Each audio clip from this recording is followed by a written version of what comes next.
Tell me about, like, you're feeling good so far?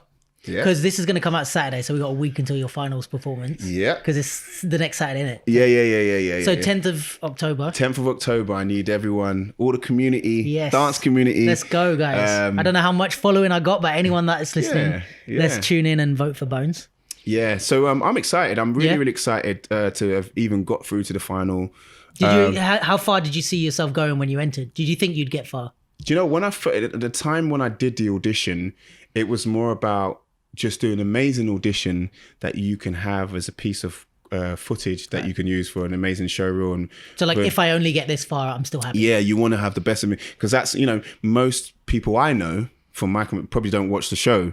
You know, they probably catch it on news. Oh, that was sick, bro. Did you see that? Do you know what I mean? And, you know, there's a lot of media that we get consumed with. So, you know, Britain's Got Talent is a big show, but there's so much stuff that's going on in the world.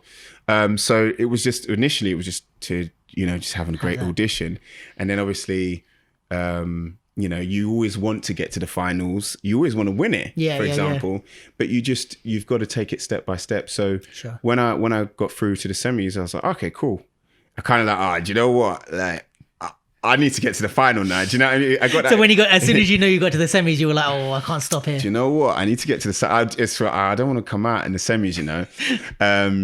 And yeah, so I really worked hard with, you know, friends and you know, read up about Henry and stuff like that. And I had a real story. You know, my missus Mel had been in Canada for 6 months. I hadn't seen my son or my missus for 6 months because of COVID. So it just felt like, okay, there's a real piece to here. And luckily I won that whole thing. And now, you know, I feel like, okay, you know, this is going to be around 10 million people watching the final.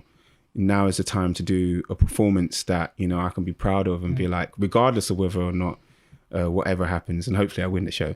But, you know, it's about just going out there and showcasing the performance that I can look back and go, do you know what? It was a sick journey, like, and I hope people enjoy it. And, you know, it's about, the piece that I'm going to be doing is about hope and, you know, new beginnings and hoping and future beginnings, and, like, you know, just believing in that, you know. I'm a big fan of those films like Shawshank Redemption, so, you know, I'm going to have all those cheesy quotes in there. Sick. I love those films, man. I love those films, like, and that kind of stuff. So I thought that's what we need right now in this climate. Obviously, you can't spoil anything, but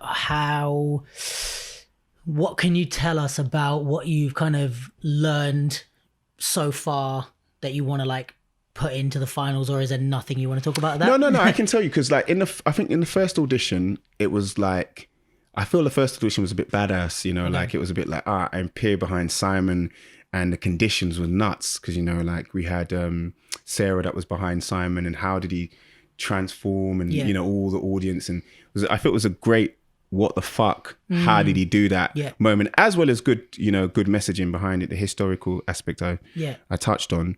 Whereas in the semis, I feel like it was more about the storytelling, more about historical aspects, and the what the fuck moment wasn't as important as the storytelling, the presentation, the messaging.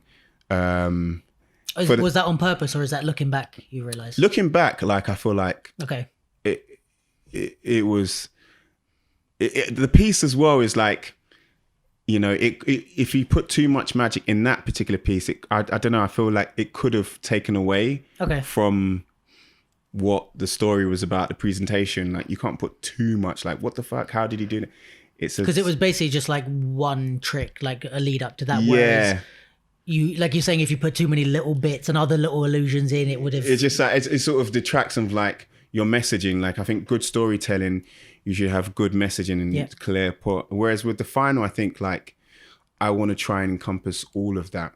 I want some what the fuck moments in there, and to close it off with good story, good messaging, and storytelling as well, but not in the context of just about Henry Box Brown. This final piece is going to be about a little bit. I was going to ask you if you were going to bring that back. Yeah, I'll close it off, because I feel like, okay, we did it in the first, we did it in the second, you know, so there's an expectation of, like, well, is he going to continue it?